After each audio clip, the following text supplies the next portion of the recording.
El trueno retumbó sobre las colinas de Girona como si el cielo mismo estuviera rompiendo en llanto, y en ese instante, Lorena me miró con ojos que ya no eran míos.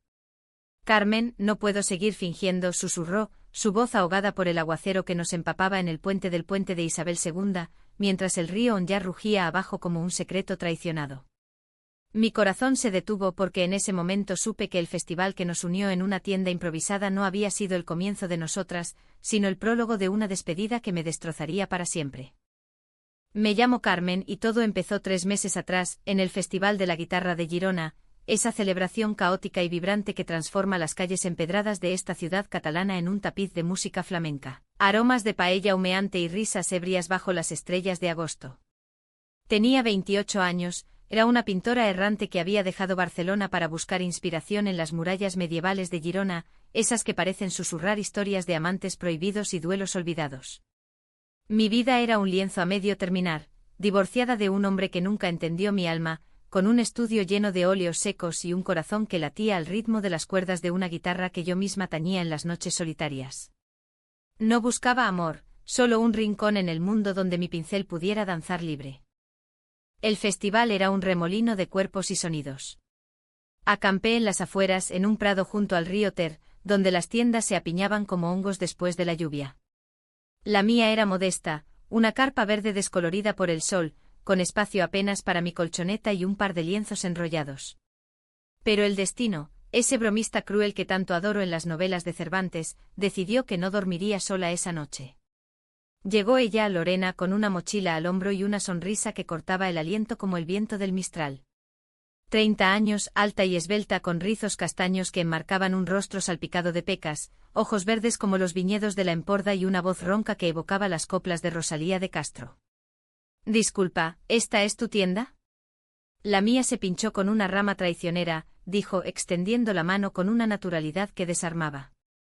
Su acento era de Madrid, pero con ese matiz catalán que delata a quienes han cruzado la frontera invisible entre Castilla y Cataluña demasiadas veces.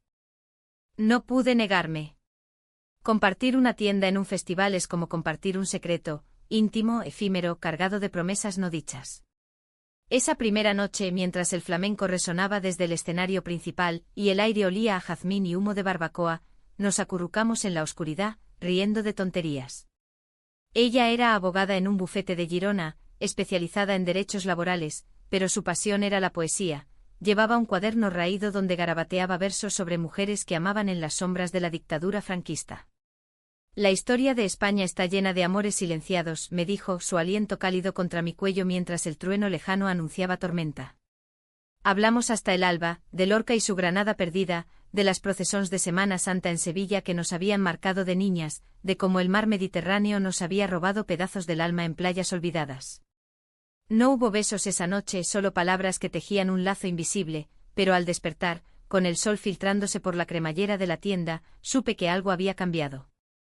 Lorena no era una extraña, era el eco de una melodía que yo había olvidado tararear. Los días del festival se fundieron en un torbellino de emociones. Exploramos Girona de la mano, aunque no lo admitiéramos, el barrio judío con sus escaleras serpenteantes y sinagogas mudas, la catedral gótica que se yergue como un guardián de pecados, el passeig de la muralla donde el viento azota los cabellos como un amante impaciente. Ella me compró un ramo de flores silvestres en el mercado de la Plaza de la Independencia, y yo le pinté un retrato rápido en un trozo de cartón, capturando el brillo travieso en sus ojos. Eres como un cuadro de Sorolla, le dije, llena de luz y sombras que invitan a quedarse. Reía, pero había una melancolía en su risa, un velo que no se levantaba del todo. Una tarde bajo los arcos del Puente de Hierro me confesó su secreto parcial, mi familia es de esas que aún rezan el rosario los domingos y esperan que me case con un buen chico de buena familia. Su padre, un exmilitar de la época de Franco, y su madre, una maestra devota, vivían en un pueblo cerca de Tarragona, aferrados a tradiciones que Lorena amaba y odiaba a partes iguales. Ellos no saben quién soy realmente, murmuró, y en ese momento su mano rozó la mía, un roce eléctrico que nos dejó sin aliento. Fue en la tercera noche cuando el beso llegó, inevitable como la marea. El festival había encendido hogueras en el prado, y el grupo de flamenco tocaba un bulerías que aceleraba el pulso. Bailamos ebrias de vino tinto y libertad, nuestros cuerpos moviéndose al unísono como si hubiéramos ensayado toda la vida. Sus caderas contra las mías, su mano en mi cintura, el sudor perlando su frente. Y entonces, en un arrebato, la besé bajo las estrellas, allí mismo, frente a extraños que aplaudían sin saber. Sus labios eran suaves, salados de lágrimas no lloradas, y el mundo se redujo a ese instante. Carmen, esto es peligroso, jadeó cuando nos separamos, pero sus ojos decían lo contrario. Regresamos a la tienda tambaleándonos, riendo y susurrando promesas. Esa noche nos amamos con la ternura de quienes descubren un idioma nuevo, caricias lentas, confesiones entrecortadas, el latido compartido que ahuyenta las sombras. No era lujuria, era redención, un bálsamo para almas heridas por años de silencio. Pero el paraíso duró poco. Al quinto día, el festival empezaba a decaer, y con él, las máscaras que nos protegían. Lorena recibió una llamada de su hermana, esa voz chillona que cortaba como un cuchillo serrano. Papá está enfermo, Lorena. Viene a Girona la semana que viene para la consulta. No falles. Colgó pálida, y yo la abracé, ignorante de la tormenta que se avecinaba. Mi familia no entiende. Nada, dijo, y por primera vez, vi el abismo en sus ojos. Intenté consolarla con un paseo por el río Onyar, donde las casas de colores se reflejan como en un sueño de Dalí. Le hablé de mi propia ruptura, de cómo mi exmarido me había acusado de desviada, cuando descubrió mis dibujos de mujeres en el estudio, de cómo España, con toda su pasión, aún arrastra cadenas de prejuicios en los pueblos. Somos más fuertes que eso, le dije entrelazando nuestros dedos. Ella asintió, pero su sonrisa era frágil, como el cristal de una botellita de sidra asturiana. El conflicto estalló una semana después, cuando el festival era ya un recuerdo perfumado de humo y música. Lorena me invitó a su apartamento en el casco antiguo de Girona, un ático con vistas a las murallas y balcones rebosantes de geranios rojos. Quédate conmigo, me suplicó, y yo lo hice, colgando mis lienzos en sus paredes blancas, cocinando paella con azafrán que compartíamos a la luz de velas. Nuestras noches eran sinfonías de susurros, ella recitaba poemas de Gloria Fuerte sobre amores imposibles, y yo le pintaba el cuerpo con besos que borraban las dudas. Pero el secreto que Lorena guardaba como un puñal en el pecho empezó a sangrar. Una mañana, mientras yo dormía, revisó su teléfono y vi, por el reflejo en la ventana, un mensaje de un tal Javier. Amor, ¿sigues huyendo? Tu padre pregunta por la boda. Mi estómago se revolvió. ¿Boda? ¿Amor? Confronté a Lorena esa misma tarde, en la cocina donde el aroma del café solo aún flotaba. ¿Quién es Javier?, pregunté, mi voz un hilo tenso. Ella palideció, dejando caer la taza que se rompió en 1000 pedazos contra las baldosas de terracota. Es mi prometido, confesó, las palabras como veneno en su lengua. El mundo se derrumbó. Javier era un compañero de universidad, un banquero de familia acomodada en Madrid, el candidato perfecto para sus padres. Habían estado prometidos desde hacía un año, un acuerdo tácito para mantener las apariencias, pero Lorena lo había postergado con excusas de trabajo. No lo amo, Carmen. Nunca lo he amado. Es una fachada, un escudo contra mi familia. Lágrimas corrían por sus mejillas, pero el daño estaba hecho. Me sentí traicionada, como si nuestro amor fuera una mentira construida sobre arenas movedizas. Me has usado, grité, el eco rebotando en las paredes como un lamento flamenco. Huí esa noche de vuelta a mi estudio en las afueras, donde pinté furiosamente un lienzo negro de rabia y dolor, dos siluetas entrelazadas rompiéndose en fragmentos de cristal. Los días siguientes fueron un infierno de silencio y tormento. Lorena me bombardeó con mensajes, por favor, déjame explicarte. Te amo, Carmen. Esto es más grande que yo. Pero el orgullo catalán, ese fuego que arde en las venas desde la Díada, me mantenía alejada. Girona, con sus calles laberínticas, se convirtió en un laberinto de recuerdos, cada esquina evocaba su risa, cada puente su roce. Mientras tanto, su padre llegó a la ciudad para su consulta médica, un cáncer de pulmón diagnosticado tarde, el humo de los cigarros eternos cobrando factura. Lorena se sumergió en el rol de hija perfecta, acompañándolo a los hospitales, cocinando escudella en su hotel, fingiendo una normalidad que la devoraba por dentro. Yo lo supe por casualidad, a través de una amiga común en el festival, y el corazón se me partió de nuevo. ¿Cómo podía odiarla cuando su mundo se desmoronaba? La primera grieta en mi armadura vino en una noche de lluvia torrencial, típica del otoño gerundense. Estaba en un bar de la Rambla de la Libertad, ahogando penas en un vaso de vermut, cuando la vi entrar, empapada, con ojeras que delataban noches en vela. «No puedo más, Carmen», sollozó derrumbándose en la silla frente a mí. Habló durante horas, de cómo su padre, en su lecho de enfermo, le había rogado que se casara con Javier para asegurar el linaje, de las presiones de su madre que invocaba el honor familiar como un mantre franquista, de su propia culpa por no haber roto las cadenas antes. «Te he mentido porque tengo miedo. Miedo de perderlo todo, a ti, a ellos, a mí misma».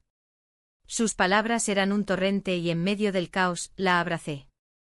No era perdón, era compasión, esa virtud española que nace del sufrimiento compartido. Pasamos la noche caminando por las murallas, bajo el aguacero, hablando de todo y nada, de cómo España ha cambiado el matrimonio igualitario desde 2005, las manifestaciones del orgullo en Madrid, pero los pueblos aún claman por la pureza de antaño. Sin embargo, la paz fue ilusoria. El verdadero conflicto estalló 2 semanas después, cuando Javier llegó a Girona sin avisar. Lo supe por un mensaje de Lorena: «Está aquí. Quiere hablar». El pánico la invadió y en un arrebato de celos y dolor, la seguí hasta el café de la Plaza del Bí, donde los vi sentados, él con su traje impecable y ella con la mirada perdida. No pude contenerme, irrumpí, gritando acusaciones que resonaron como un escándalo en la plaza. «Eres una cobarde, Lorena. Una traidora que juega con corazones como si fueran contratos en tu bufete». La gente murmuraba, los ojos curiosos de los gerundenses tan discretos en apariencia, tan chismosos en el fondo clavados en nosotros. Javier, un hombre de unos 35 con barba recortada y ojos fríos, se levantó: «Señorita, esto no es de su incumbencia». Pero yo no paré, el veneno de la traición me impulsaba. Lorena lloraba, suplicándome que me fuera, pero en ese momento de furia ciega, revelé todo: nuestro amor, los besos en la tienda, las noches en su ático. El escándalo fue mayúsculo, un camarero tuvo que intervenir, y salí corriendo, humillada y rota. Esa noche sola en mi estudio, el remordimiento me devoró. ¿Qué había hecho? No solo la había expuesto, había herido a una mujer que luchaba por su verdad en un mundo que aún la castiga. Llamé a mi mejor amiga, una lesbiana militante de Barcelona que había marchado en las primeras Praids postfranquistas. «Carmen, el amor no es una batalla, es una revolución», me dijo. «Pero las revoluciones cuestan sangre, aunque sea metafórica». Dormí poco soñando con Lorena ahogada en el onyar, sus rizos flotando como algas muertas. Al amanecer decidí enfrentarme a las consecuencias. El sol de noviembre se filtraba perezoso por las persianas de mi estudio, tiñendo de oro falso los lienzos abandonados. Me desperté con el sabor amargo del arrepentimiento en la boca, como si hubiera bebido demasiado absenta en una de esas noches locas de la Feria de Abril en Sevilla, que nunca visité pero que imaginaba en mis peores momentos. Girona, con su melancolía otoñal, parecía conspirar contra mí, las hojas de los plátanos caían como confeti de una fiesta terminada, y el viento del norte traía ecos de campanas de la Basílica de San Feliu, recordándome que el tiempo no perdona ni a los amantes ni a los necios. Fui al apartamento de Lorena al mediodía, con el corazón en un puño y un ramo de margaritas silvestres, esas flores humildes que crecen en los márgenes de las carreteras catalanas, símbolo de resiliencia en la poesía de Espriu. La puerta se abrió tras un silencio eterno, y allí estaba ella, demacrada, con el cabello recogido en un moño deshecho y un suéter oversize que olía a hospital y a lágrimas secas. «Carmen», murmuró y en su voz no había rabia, solo agotamiento. La abracé sin palabras y nos derrumbamos en el sofá, donde horas antes habíamos compartido risas y sueños. Le conté mi vergüenza, como el escándalo en la plaza me había hecho sentir como una de esas heroínas de Galdós, impulsivas y destructivas. «Te he expuesto, Lorena. He sido egoísta, cegada por el dolor. Perdóname». Ella negó con la cabeza, sus ojos verdes nublados como el Ebro en crecida. «No, Carmen. El egoísta soy yo. Javier se fue anoche, furioso. Dijo que soy una desagradecida, que mi familia merece algo mejor que una hija que vive en mentiras. Habló de la confrontación, él la había acusado de usarlo como tapadera, de arrastrarlo a un compromiso que nunca quiso de corazón. Pero lo peor es mi padre. Cuando se enteró, porque los chismes vuelan en esta ciudad como gaviotas sobre el puerto, me miró como si yo fuera una extraña. «Hija, ¿qué has hecho? Con una mujer». Esto es pecado, es contra Dios y contra España. Su voz se quebró y lloramos juntas, un llanto catártico que lavaba las heridas abiertas. En ese momento de vulnerabilidad, nos besamos de nuevo no con pasión, sino con la ternura de la reconciliación, un beso que sabía a sal y a esperanza frágil.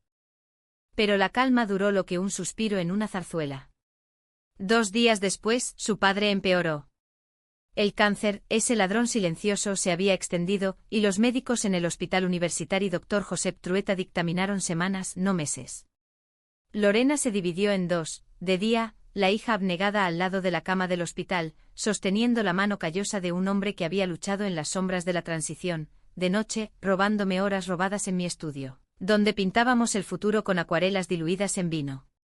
Quiero decírselo todo, Carmen, confesaba en la oscuridad, trazando mapas invisibles en mi espalda. Quiero que me vea como soy, antes de que sea tarde. La animaba, recordándole las historias de mi abuela, una maestra republicana que había escondido libros prohibidos durante la Guerra Civil, y que me enseñó que la verdad es el único bálsamo para el alma. La decisión llegó en una visita al hospital, un edificio moderno que contrasta con las piedras antiguas de Girona, como un párpado de hormigón en el rostro arrugado de la ciudad. Lorena entró sola esa tarde, armada con el coraje de una torera frente al toro. Yo esperé fuera, en el jardín del hospital, fumando un cigarrillo tras otro, maldito vicio heredado de las noches bohemias en el Raval de Barcelona. Pasaron horas, el sol se hundió tras las colinas de San Daniel, y cuando salió, su rostro era una máscara de devastación. Se lo dije, susurró, colapsando en mis brazos. Le hablé de ti, de nosotras, de cómo me has salvado de una vida gris. El viejo, en su debilidad, no gritó, solo lloró, un llanto ronco que mezclaba decepción y amor paternal. Hija mía. ¿Por qué no me lo dijiste antes? He vivido mintiéndome a mí mismo, aferrado a un pasado que ya no existe. Fue un momento de catarsis, pero también de fractura. El padre invocó recuerdos de su juventud, de amores truncados por la moral franquista, de cómo él mismo había enterrado deseos para encajar en el molde de la España oficial. No te odio, Lorena. Pero duele. Duele saber que mi niña ha sufrido en silencio. Esa confesión nos unió más, pero también avivó las llamas del conflicto externo. La madre de Lorena, alertada por una enfermera chismosa, llegó como un huracán desde Tarragona en el primer AVE. Doña Isabel era una mujer de 50 y tantos, con el porte rígido de quien ha enseñado catecismo por décadas, el rosario siempre en el bolsillo y opiniones forjadas en misas del Opus Dei. Invadió el apartamento de Lorena esa misma noche exigiendo explicaciones. Yo estaba allí pintando en silencio, cuando entró como una inquisidora renacentista. Esto es una abominación, vociferó, blandiendo una Biblia como un escudo. Mi hija, criada en el temor de Dios, revolcándose con eso. Sus palabras me apuñalaron, evocando ecos de mi propio divorcio, de las miradas de desaprobación en las plazas de mi pueblo natal en el Priorat. Lorena se interpuso, valiente: madre, la amo. Es mi vida, mi verdad. Si no lo aceptas, te perderás lo que queda de mí. El enfrentamiento fue brutal, un torbellino de gritos y lágrimas que sacudió las paredes del ático. Doña Isabel invocaba el honor familiar, las vecinas de Tarragona que murmurarían, el escándalo que mancharía el apellido. Piensa en tu padre. En su lecho de muerte, esto lo matará. Lorena, rota pero firme, replicó con la furia de generaciones silenciadas: el que nos mata es vuestro silencio, madre. Vuestra España de crucifijos y dobles vidas. Yo intenté mediar, hablando de amor universal, de cómo la Constitución de 1978 nos había dado derechos que ellas negaban, pero fue inútil. Doña Isabel salió dando un portazo, jurando no volver hasta que enderezáramos el camino. Esa noche Lorena se derrumbó en mis brazos, sollozando: la he perdido, Carmen. Todo por amarte. La consolé como pude, recordándole que el amor verdadero no pide permiso a los fantasmas del pasado, pero en mi interior, la duda germinaba: ¿valía la pena este dolor? ¿Era nuestro amor una bendición o una maldición? Los días siguientes fueron un limbo de visitas al hospital y reconciliaciones a medias. El padre de Lorena, en un gesto inesperado, pidió verme. Venid las dos, dijo por teléfono, su voz un hilo débil. Fuimos temblando al cuarto estéril donde yacía, tubos y monitores como guardianes mudos. Me miró con ojos nublados por el dolor y la morfina. Carmen, ¿es cierto que haces arte? Mi hija dice que pintas como Los Ángeles. Asentí y en esa habitación que olía a desinfectante, le mostré fotos de mis lienzos en el teléfono, paisajes de Girona con toques de pasión humana. Hablamos poco pero lo suficiente, de la guerra civil, que él combatió como joven recluta, de cómo el franquismo aplastó no solo ideas, sino almas. He sido un cobarde, chica. No quiero que mi hija lo sea. Tomó mi mano, luego la de Lorena, y en ese gesto un puente frágil se tendió. No era aceptación plena, pero era un comienzo, un rayo de luz en la penumbra. Sin embargo, la traición mayor acechaba en las sombras. Javier, herido en su orgullo macho, no se había ido del todo. Envió cartas anónimas a la familia, revelando detalles sórdidos del escándalo, nada explícito, pero lo suficiente para avivar el fuego. Una llegó al hospital y el padre, al leerla, sufrió un colapso que lo llevó a cuidados intensivos. Lorena me culpó en un arrebato de grif: si no hubieras irrumpido en la plaza, nada de esto pasaría. Sus palabras fueron un latigazo y respondí con igual veneno: si no hubieras mentido desde el principio, no estaríamos en este infierno. Nos separamos esa noche, ella en el hospital, yo en las calles lluviosas de Girona, donde el río Onllar parecía burlarse de mi soledad con su flujo indiferente. La lluvia de Girona en noviembre es un lamento persistente, como el llanto de una viuda en un velatorio andaluz, empapando no solo las piedras sino el alma. Caminé sin rumbo por el paseo de la muralla, el viento azotando mi chaqueta como dedos acusadores, mientras las luces de la ciudad parpadeaban abajo como ojos de testigos mudos. ¿Cómo habíamos llegado a esto? Nuestro amor, nacido en la euforia de un festival, se había convertido en un drama de Calderón de la Barca: honor, traición, pasiones que queman como la pólvora de un duelo. Me detuve en un banco junto a la Torre Gironella, mirando el vacío, y por primera vez cuestioné todo. ¿Era yo la villana? ¿O era el peso de una sociedad que, pese a sus avances, aún juzga los amores que no encajan en el molde católico? Regresé a mi estudio al amanecer, exhausta, y me enfrenté al lienzo que había empezado en rabia.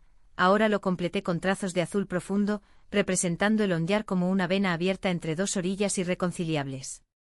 Pintar siempre ha sido mi terapia, mi forma de exorcizar demonios, como esas pintoras del siglo de oro que escondían mensajes subversivos en sus naturalezas muertas. Pero esta vez el arte no bastó. Llamé a Lorena al mediodía, y su voz al teléfono era un susurro roto: lo siento, Carmen. Mi padre está estable pero frágil. ¿Y yo? No sé quién soy sin ti, pero tampoco con este caos. Colgué incapaz de más y me sumergí en el trabajo: encargos para una galería en la calle del Nord, retratos de familias felices que me recordaban lo que anhelaba. El clímax llegó una semana después, en una de esas tardes grises donde el cielo catalán parece conspirar con el destino. Recibí un mensaje de un número desconocido: Carmen, soy Javier. Necesitamos hablar. Plaza del Bí, 5 de la tarde. Por el bien de todos. El corazón me latió con furia. ¿Venganza? ¿Amenaza? Fui impulsada por una mezcla de curiosidad y desafío, vestida con mi mejor capa de dignidad, un vestido negro sencillo, como el de un duelo moderno. La plaza bullía de vida cotidiana: abuelas con bolsas de la Farga, niños persiguiendo palomas, el aroma de churros fritos del puesto ambulante. Javier esperaba en una mesa del café, solo, con una expresión que no era de arrogancia sino de derrota. Siéntate, dijo, y lo hice tensa como una cuerda de guitarra flamenca. No vengo a pelear, empezó, su voz madrileña suave, casi conciliadora. Lorena me lo contó todo. Sobre vosotras, sobre su familia, sobre cómo la he usado yo también como excusa para mi propia cobardía. Habló durante una hora, desgranando su historia: un hombre gay en el armario, prometido a Lorena por presión social, un matrimonio de conveniencia que ambos fingían para complacer a padres conservadores. La quiero como a una hermana, pero nunca como amante. ¿Y tú? Has despertado en ella lo que yo nunca pude. Sus palabras me desarmaron: el villano era un espejo de nuestras propias mentiras. Ayúdame a ayudarla, suplicó. Su madre está enloqueciendo, amenazando con cortar todo contacto. ¿Y su padre? Quiere verlas juntas, una última vez. Lágrimas rodaron por sus mejillas, y en ese momento, lo abracé, un abrazo torpe, de extraños unidos por el dolor compartido. No era redención, era supervivencia. Corrí al hospital, el pulso acelerado como en una escena de Almodóvar, donde el drama se resuelve en confesiones bajo la lluvia. Lorena estaba en la habitación de su padre sosteniendo su mano cuando entré.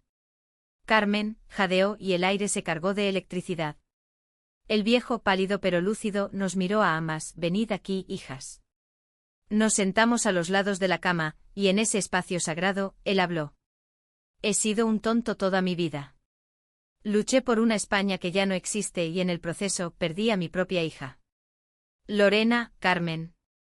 Vivid, amad. No como yo, escondido tras uniformes y medallas. Sus palabras fueron un bálsamo, un testamento oral que disipaba nieblas. Doña Isabel irrumpió entonces, alertada por una enfermera, pero esta vez no gritó. Vio las manos entrelazadas, oyó el perdón de su marido, y algo en ella se quebró. Dios mío, murmuró, hincando la rodilla. No fue aceptación instantánea, las madres como ella tardan generaciones en soltar dogmas, pero fue un paso, un abrazo vacilante a Lorena, una mirada a mí que no era de odio, sino de curiosidad herida. Sin embargo, el verdadero alto trámite vino esa noche, en el puente de Isabel II, bajo una tormenta que parecía el fin del mundo. Lorena y yo habíamos salido a caminar, buscando aire después del milagro hospitalario, cuando las palabras no dichas estallaron. Carmen, Javier me lo contó todo. ¿Por qué no me dijiste que lo habías visto?, preguntó, su voz ahogada por el rugido del río. Yo, impulsada por el viejo orgullo, repliqué, porque tú sigues protegiéndolo, Lorena. Sigues en esa red de mentiras.